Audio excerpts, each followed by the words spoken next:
Hare Krishna devotees, welcome to day 47 of our Bhakti Vaibhava seminar on Srimad Bhagavatam Canto 4.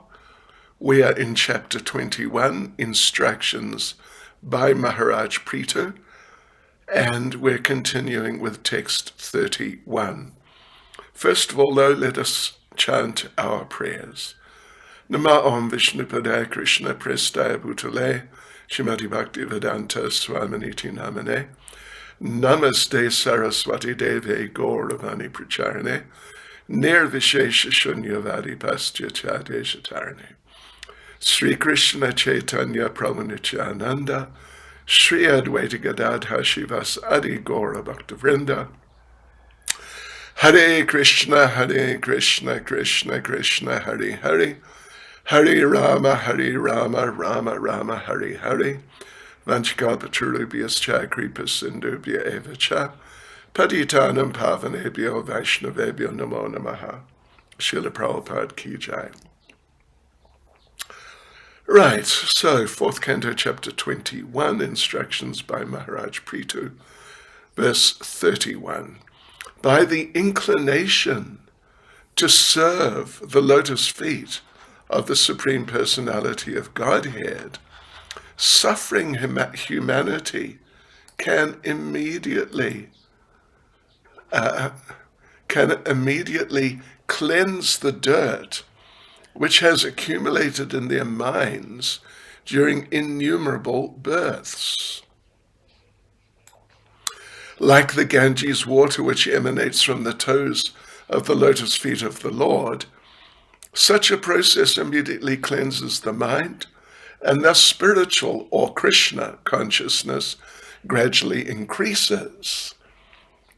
Right, so let's go through the purport here. Prabhupada, first of all, puts emphasis on the Ganges, the purity of the Ganges, and how it cleanses diseases away, cures diseases, and keeps people free from diseases like that. Even though particularly like in Calcutta itself, you get, Prabhupada mentions stool, etc., other dirty things getting mixed in with the water. Yes.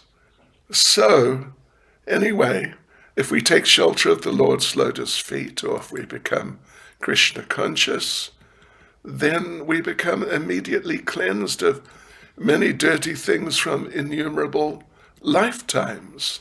And then the devotees make rapid progress. So Prithu Maharaj is advising here that we need the mercy of the Lord, the benediction of the Lord. Without that, you can't advance in anything, including dharma, artha, or karma. So we should take to Krishna consciousness and become perfect. In Bhagavad Gita, Prabhupada points out, Krishna says that if we simply surrender to him, we're immediately relieved of all sinful reactions. Krishna takes the reactions, and as he does, so does his external representative, means the spiritual master who's acting as the mercy of the Supreme Personality of Godhead.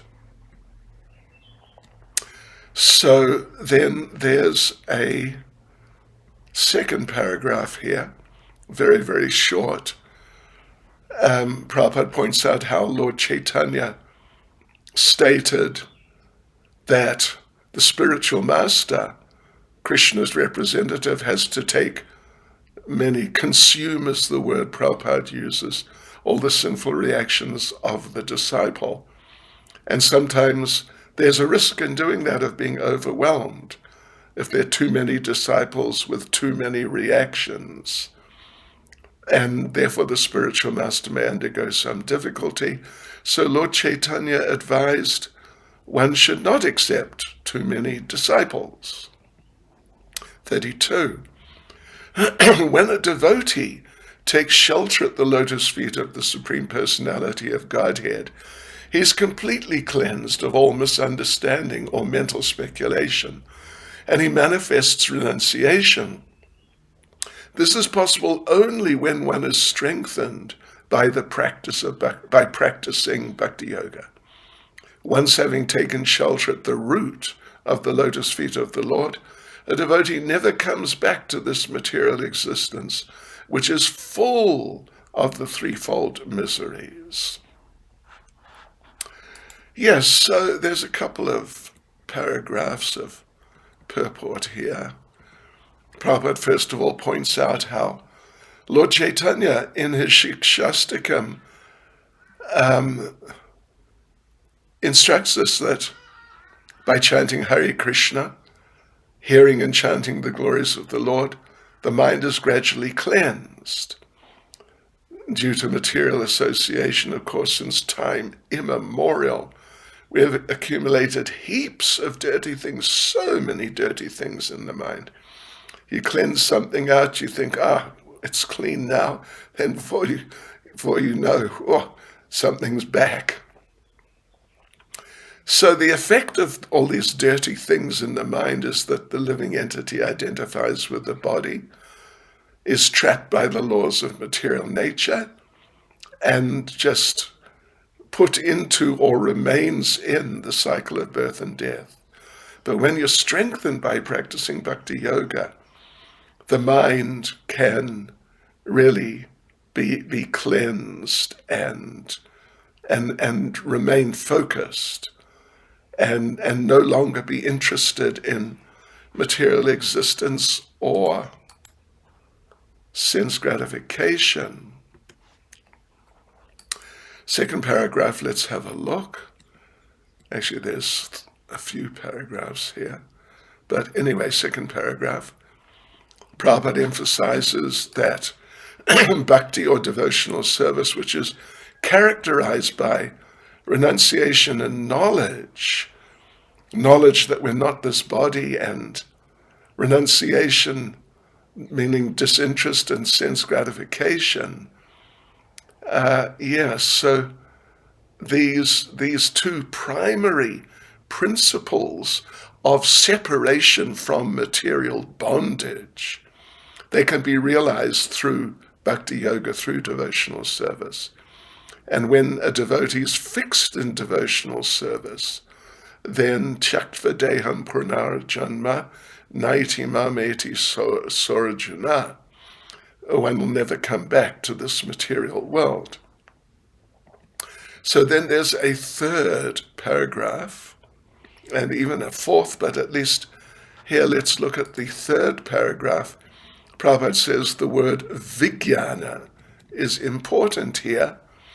Jnana means knowledge, we're not this body, and Bhagavad Gita explains that as Brahma Bhuta, revival of spiritual realization. But vijnana. So, well, anyway, before we get to vijnana, Prabhupada makes the point of that understanding the difference between material and spiritual life, that's jnana. Yeah. And after coming to that level, ultimately one comes to devotional service, in which one understands oneself and the Lord. So, but then there's vijnana. Vijnana, Prabhupada translates here as science. When one is strengthened by scientific knowledge of the Supreme Lord, his position of liberation is guaranteed.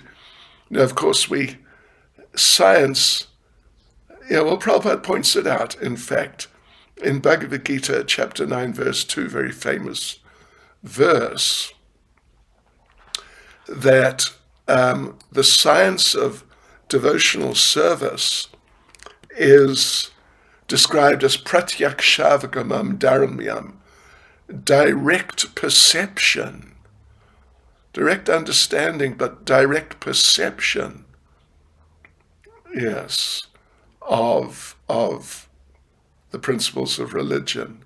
So, and traditionally, the idea of the difference between Gyan and Vigyan is that Gyan means theoretical knowledge, Vigyan means realized knowledge, means the experience of it.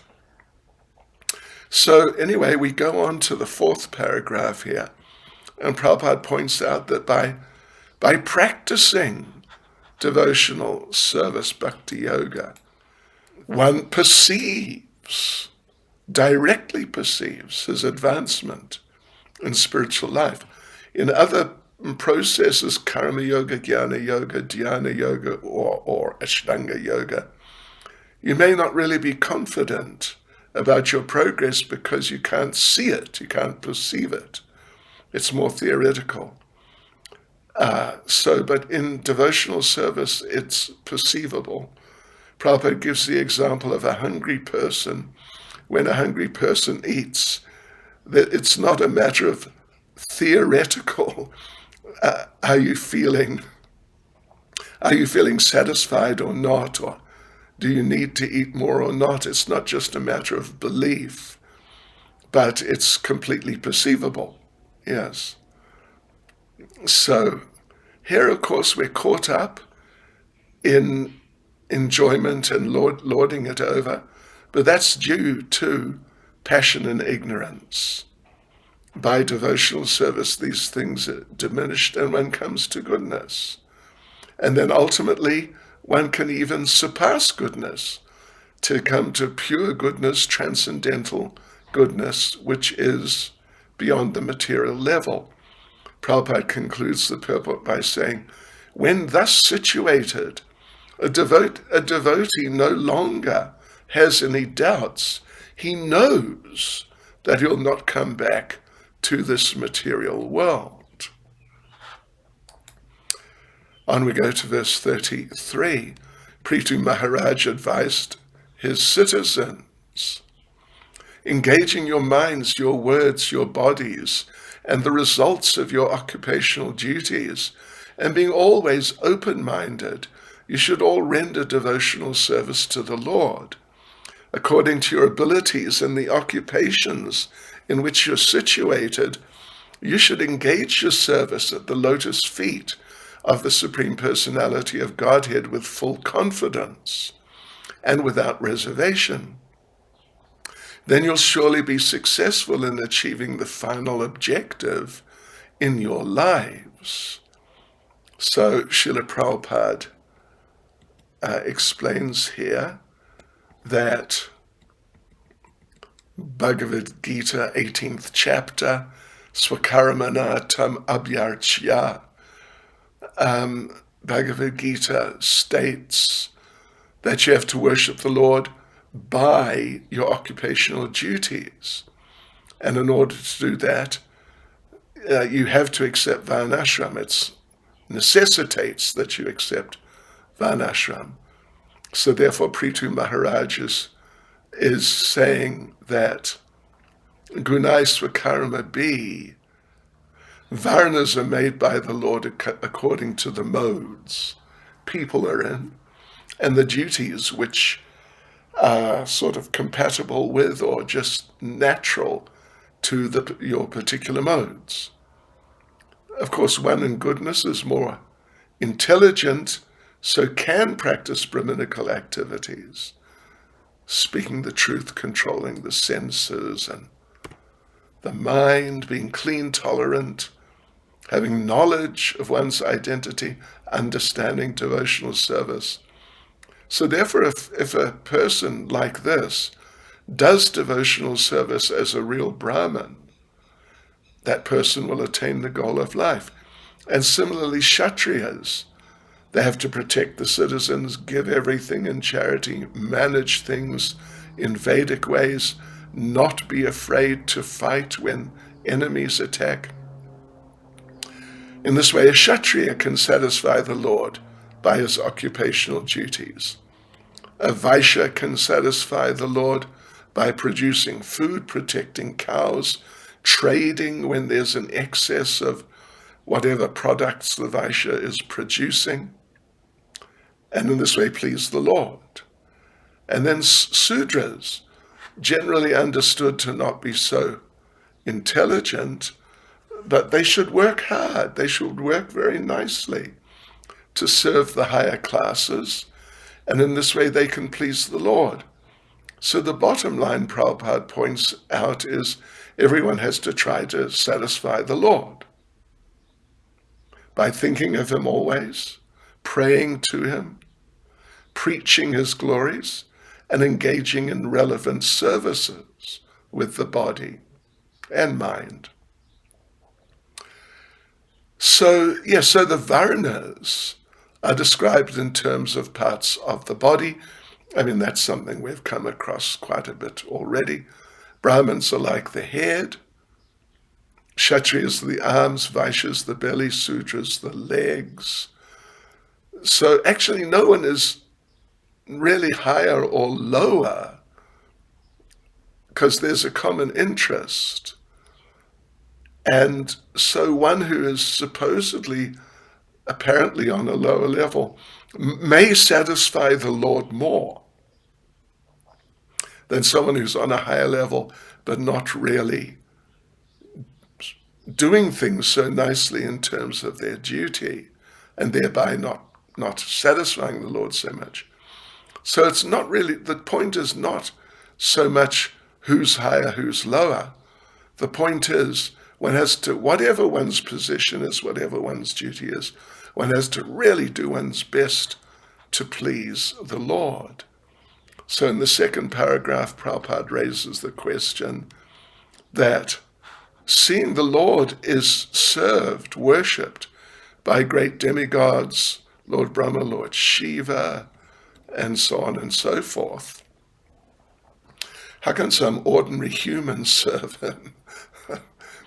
And Prita Maharaj explains this by using the word tatadikara, according to one's ability, which the critical point is adhika.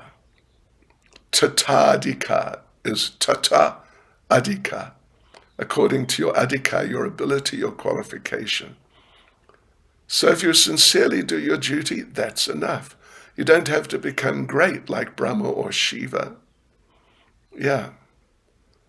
You know the story of Hanuman and the, I think, spider. The spider was doing his best according to his capacity. He was greatly appreciated by Lord Ram. And Hanuman, who was sort of not exactly showing off, but pushing the spider around because Hanuman thought he could do better. Lord Ram didn't appreciate that. So even a Sudra can achieve the same success or greater. Anyone can be successful in devotional service, provided they are honest, very frank, open-minded. Yeah. So therefore, it's not a disqualification for devotional service if you're situated in what is apparently a materially lower status of life. The only qualification is whatever your varna, Brahman, Kshatriya, Vaishya, Sudra, whatever your varna is, you just be open, be frank, free from reservations, honest, straightforward, and do your duty. If you do your duty nicely under the spiritual master, doesn't matter what your position is in those terms, you can achieve the highest goal of life. And that's Bhagavad Gita, chapter 9, verse 32, emphasizes that. Prabhupada quotes a bit, Striya Vaishyas Tata Shudras. Doesn't really matter. If you're a woman, a Vaishya, or a Sudra, you can still achieve the highest goal. Yeah, you'll go back to Godhead and it doesn't matter about your Varna. So the interesting, nice point is made towards the end here of this purport, that the Lord's lotus feet, they're described here as kama dugangri pankajam. They can fulfill the desires of a person. They have all power to fulfill the desires of everyone, the lotus feet of the Lord. Prabhupada concludes the purport by saying, a devotee is happy even in this life, because although in a material existence we have many needs, all his material needs are satisfied. And when he at last quits his body, he goes home back to Godhead, without a doubt. On we go to verse 34. And just note, everyone, every verse here has a purport, and many of the purports are really quite substantial, because this is all very important information being presented here.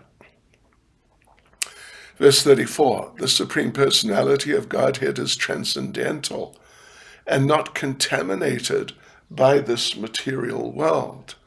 But although he is concentrated spirit soul without material variety, for the benefit of the conditioned soul, he nevertheless accepts different types of sacrifice performed with various material elements, rituals and mantras, and offered to the demigods under different names, according to the interests and purposes of the performance. So again, there's a substantial, very substantial, quite substantial purport here. So first thing Prabhupada points out is that the Vedas say for material prosperity you have to do yagyas. Yeah. And Bhagavad Gita chapter 3 verse 10 explains that the universe was created with all the different entities, and then the humans at least were told to do sacrifices. And if they do sacrifices, they'll be happy in this life and go back to Godhead. Yes, so the purpose of those generally is to get material benefit. But when the aim is simultaneously to satisfy the Lord, then they can help go back to Godhead. Then they've been recommended in the Vedas. Of course, they're known as karmakandya, material activities. And generally karmakandya is in the mode of passion. But the conditioned souls have to do them, because without them it's not possible to be happy. The second paragraph, Srila Vishwanath Chakravarti Thakur says that karmakandya, although contaminated, has touches of devotional service, because Lord Vishnu is there in every sacrifice. So this is important, because just a little effort to please Lord Vishnu is bhakti and is very valuable. So the tinge of bhakti purifies the material nature of those yagyas, those performances. And so it's possible someone can then gradually come to the material position through doing these otherwise materialistic sacrifices. So in that sense, even though those yagyas are superficially material, but the results are or can be transcendental. Yeah. So Prabhupada then emphasizes this point. One interesting aspect which he mentions is demigods cannot accept sacrificial offerings for themselves. They can only accept those offerings for the Supreme Personality of Godhead. Like a tax collector can't keep the taxes. He has to give them to the government. So any yajna done with this understanding is described in Bhagavad Gita as Brahmarpanam, a sacrifice offered to the Lord. And since he is the only one who can actually enjoy the results of yajna, so Bhagavad Gita says he is the enjoyer of all sacrifices and austerities. That's chapter 5. They should all be done with this in mind. Then, third paragraph,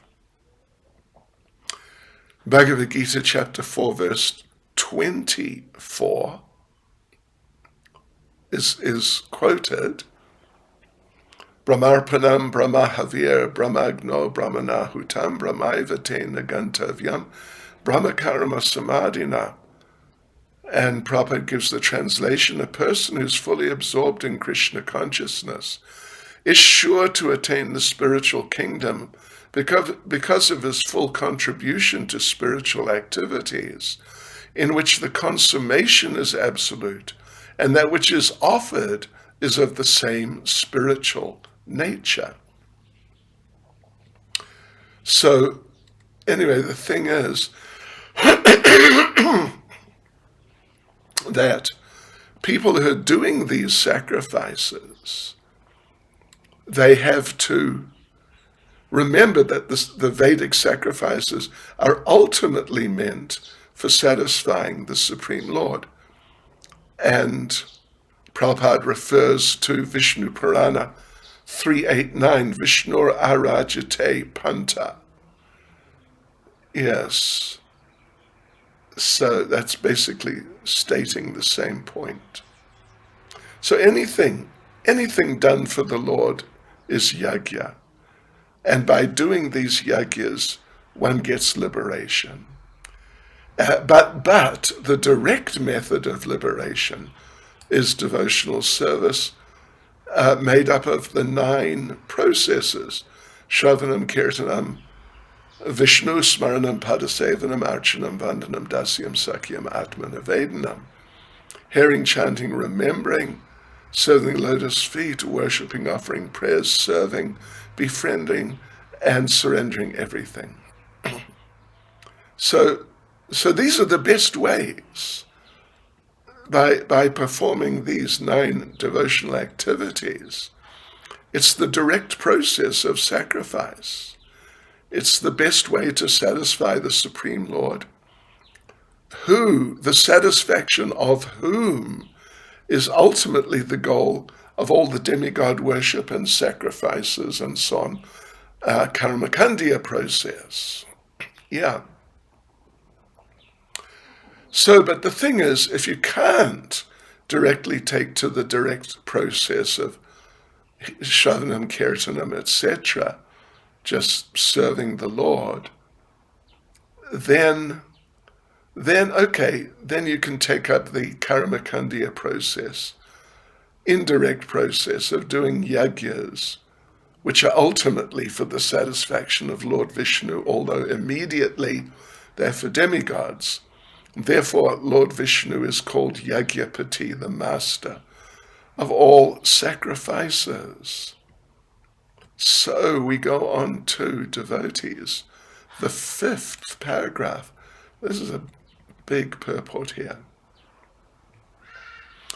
So, the Supreme Lord's deep scientific knowledge is concentrated to the supreme point.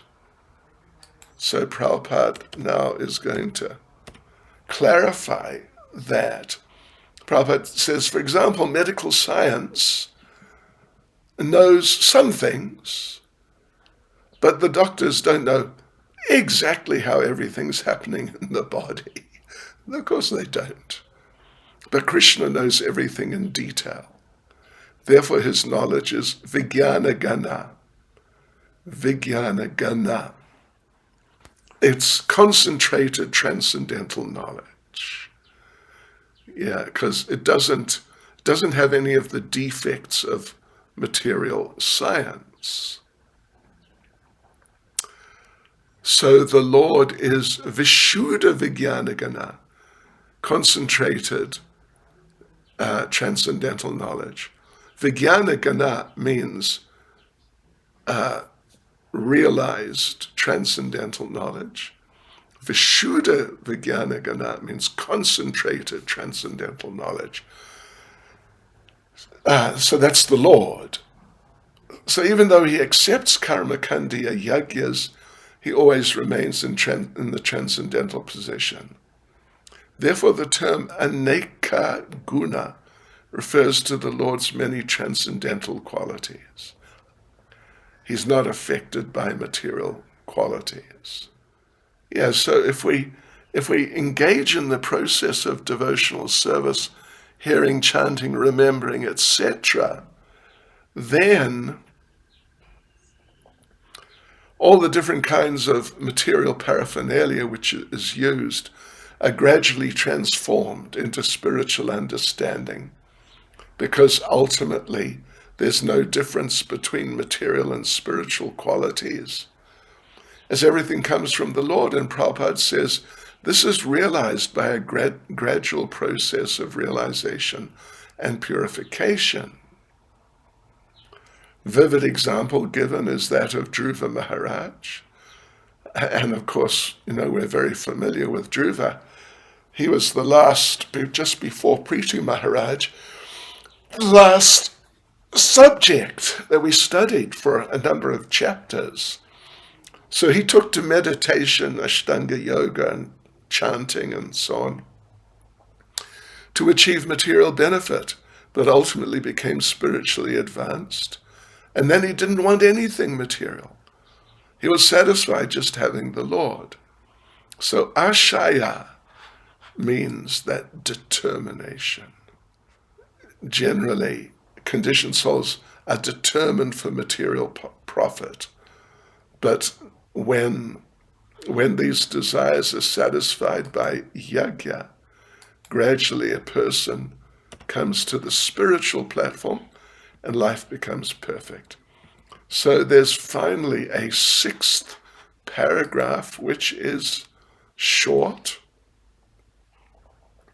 Bhagavatam 2.3.10, very famous verse, is quoted that everyone, whether you're akama devotee, sarvakama, a karmi who just wants everything material, akama devotee means no desire, no material desire, or moksha kama, a jnani or yogi who wants liberation.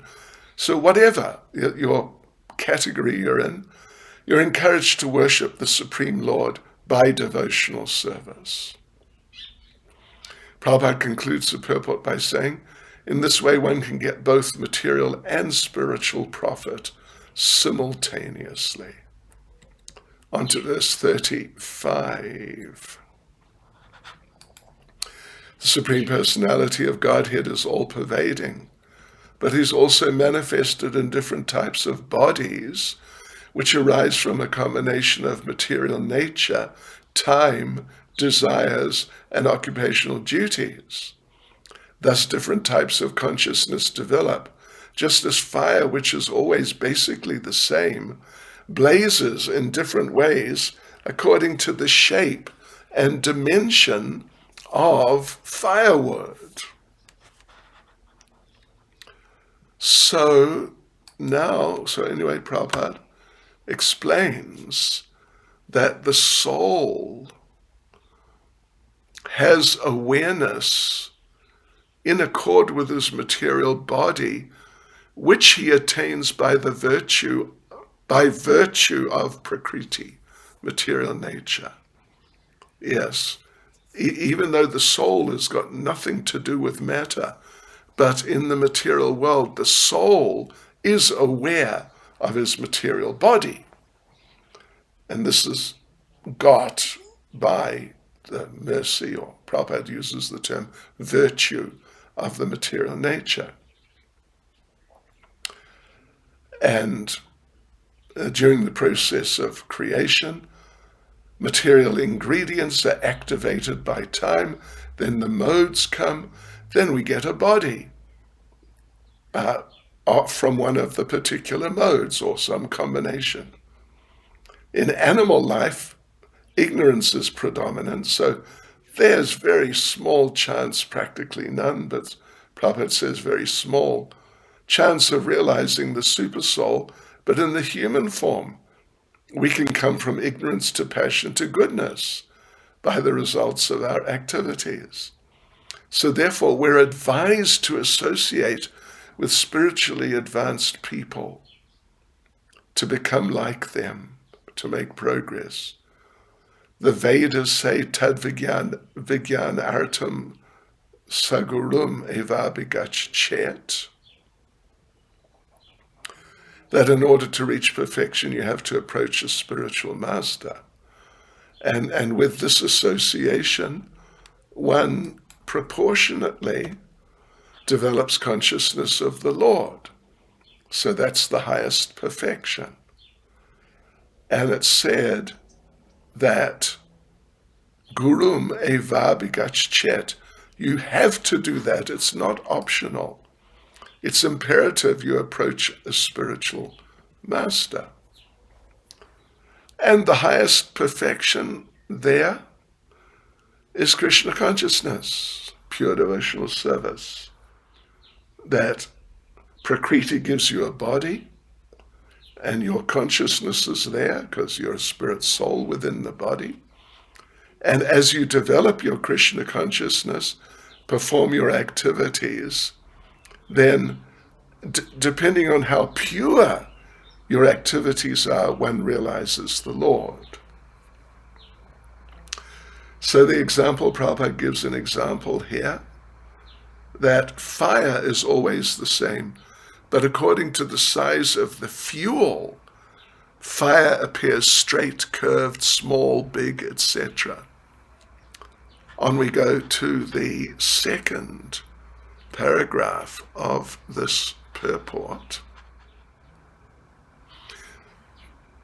Following on from what we were just reading and saying, according to the development of consciousness, God realization is there proportionately. There's, direct connection. So therefore, in the human form, we're recommended by Bhagavad Gita to do penance and austerity as recommended in Bhagavad Gita. And by performing these different types of yogas, which are like a staircase, and gradually going up from one type of yoga to another as your consciousness develops, then according to your position on the staircase, you'll be recognized in terms of one of these yogas. Oh, he's a karma yogi, but he's higher, so he's a jnana yogi. And he's the topmost, means he's a devotee bhakti yogi. So this is all related to the development of your consciousness. And when consciousness is fully purified, you become situated in Brahmananda. So the way to do it is Lord Chaitanya's Sankirtan movement. Yeah. Prabhupada concludes the purport by saying, the Supreme Personality of Godhead is realized according to the proportion of one's surrender. Full surrender, however, occurs when a man is perfectly in knowledge. And Prabhupada quotes Bhagavad Gita, famous verse, which has been mentioned many times so far in the Bhagavatam, 7:19, Bahunam Janmanam Ante, Jnanavan Mam Prapadyate. Okay, so now verse 36.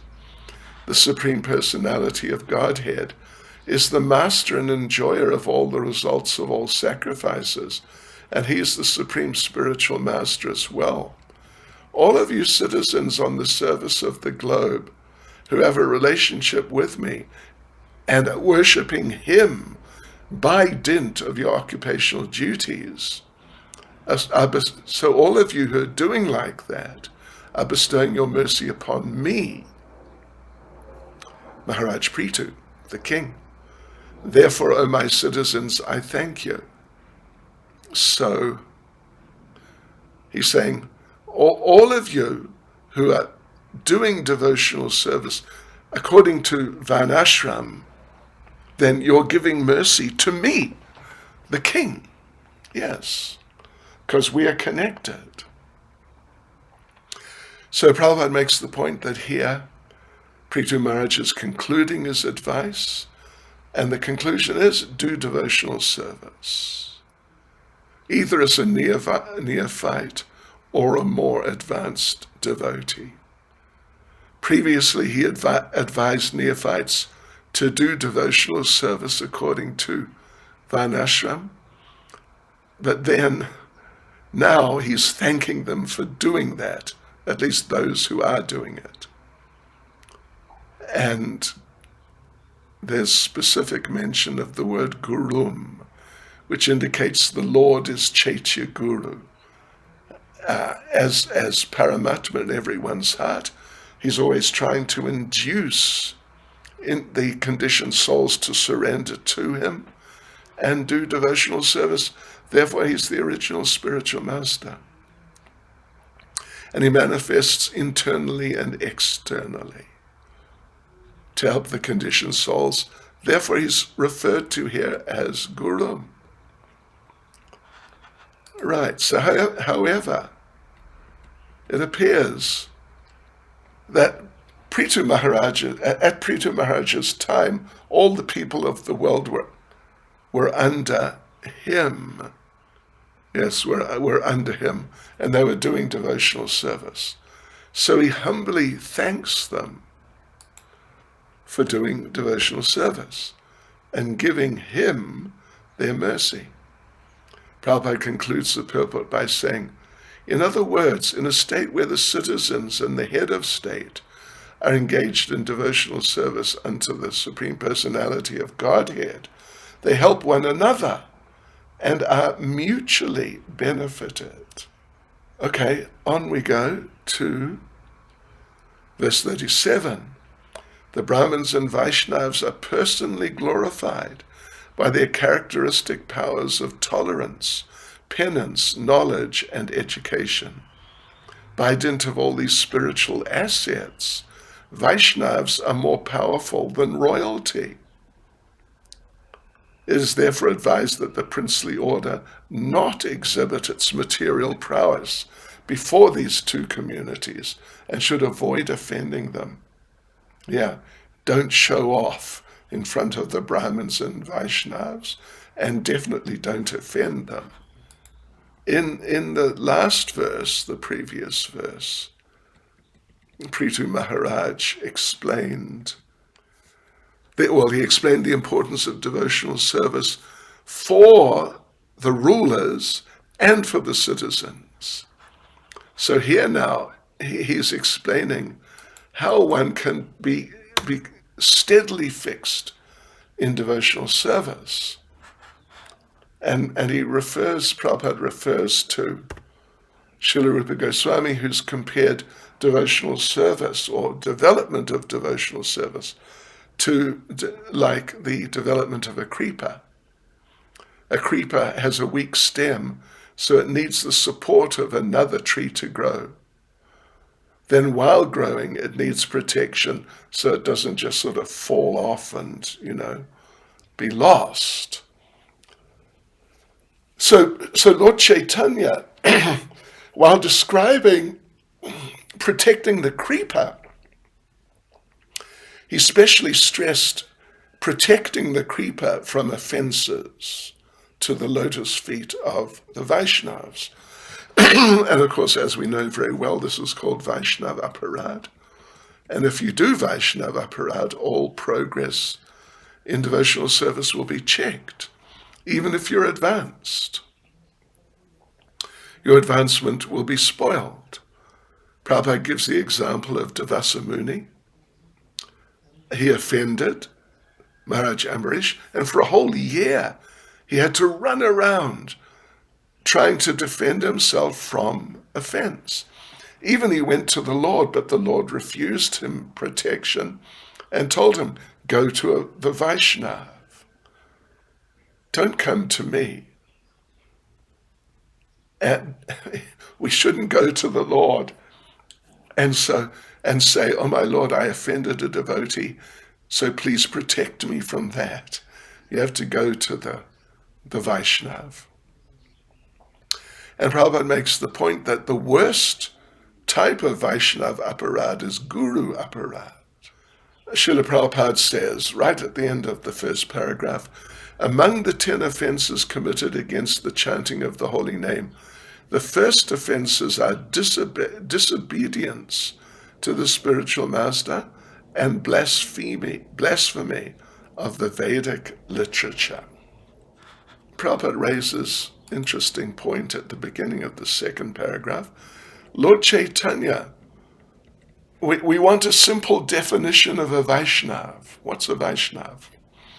Lord Chaitanya gave a definition. A Vaishnav is a person who immediately reminds one of Krishna. And here, Vaishnavas and Brahmins are mentioned. A Vaishnav is a learned Brahmin and can be called Brahmin Vaishnav.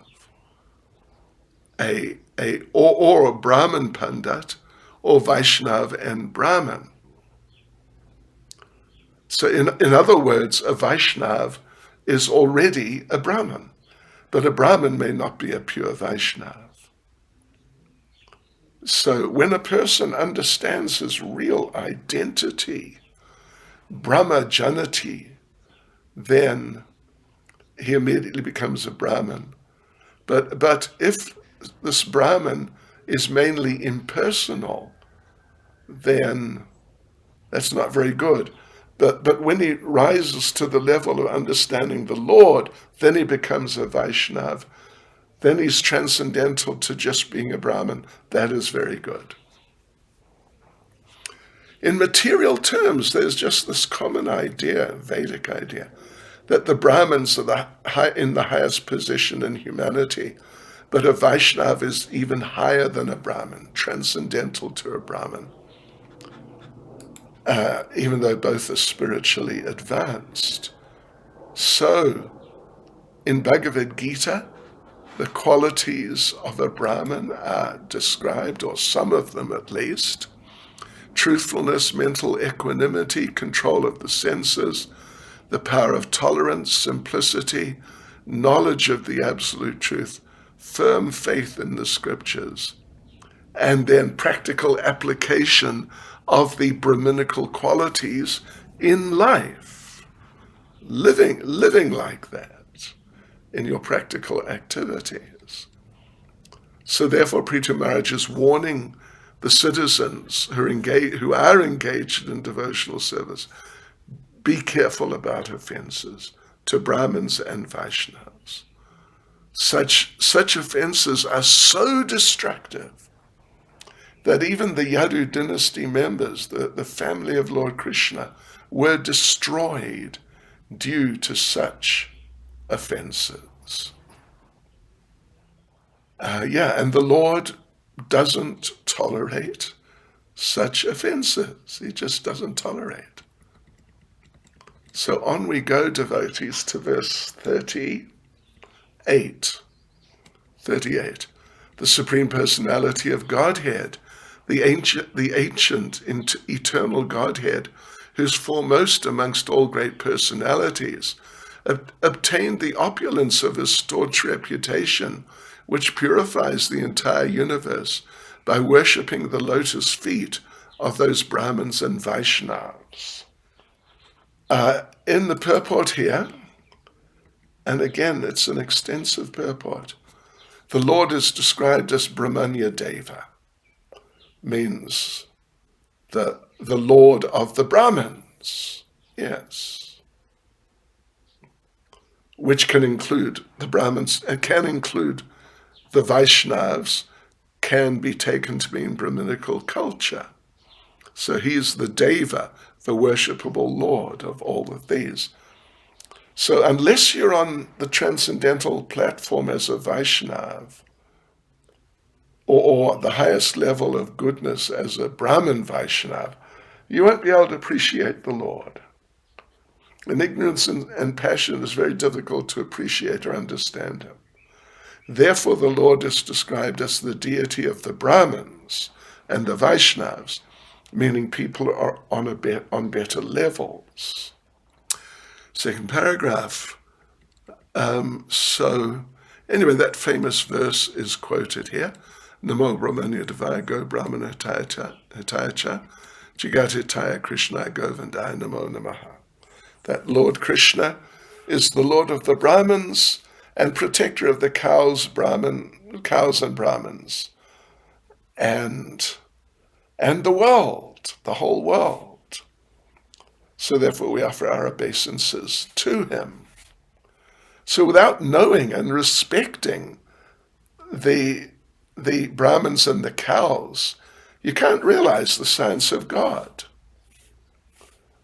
And without this knowledge, just welfare activities, humanitarianism, cannot be successful. So the Lord is the Purusha, the supreme enjoyer, not just when he comes, but since time immemorial. Yes, eternally. And it's a sort of, anyway, it's a nice point that Prithu Maharaj says the Lord obtained his opulence of eternal fame simply by worshipping the lotus feet of the Brahmins. So in Bhagavad Gita, Prabhupada mentions, Bhagavad Gita says the Lord doesn't have to work to get anything, but still he said that the Lord got his opulence by worshipping the lotus feet of the Brahmins. And when Krishna was in Dwaraka, he offered his respects, bowing down to Narada, washing the feet of Sudama, etc., offering respect to Maharaj Yudhisthira and Kunti. This is all to teach us. Prabhupada says we should learn from his personal behavior how to give protection to the cow, how to cultivate Brahminical qualities, and how to respect the Brahmins and the Vaishnavas. Prabhupada quotes, Yad yad acharati shrestas tat tat eve taro jana, that if the leading people act in certain ways, others will automatically follow them. And who is a more leading person than the Supreme Lord, whose behavior could be more exemplary? Prabhupada concludes the purport by saying, it's not that he needed to do all these things to acquire material gain, but all of these acts were performed just to teach us how to behave in this material world. And there's a third paragraph here. The Lord's described as Mahatma Agrani. Yeah. So the Mahatmas, the great persons, Lord Brahma, Lord Shiva, but the Supreme Lord, who is Mahatma Agrani, is above them. Yeah, Narayana Paro Vyaktat, our old friend Shankaracharya Haribol, says that the Lord is in the transcendental position, above everything within this material world. And all his opulences are Jagat Pavitram, universally purifying. The more we discuss them, the more we become pure. And the more we become pure, and the more the universe becomes pure. So in the material world, materially obtained opulences are never fixed, they come and go. But all the six opulences mentioned here,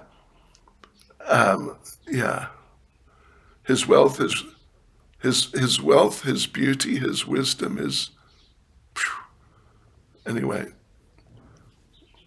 six opulences, they perpetually exist in him. Not only when he's in the spiritual world, but when he's in the material world. his reputation is fixed, and his book of wisdom, Bhagavad Gita, is still honored. So Prabhupada concludes the purport by saying, everything pertaining to the Supreme Personality of Godhead is eternally existing. So there you go, devotees. We'll finish here for the time being. There's so much detail here, and we have to get into it. So we'll continue from this point tomorrow. Srila Prabhupada ki jai.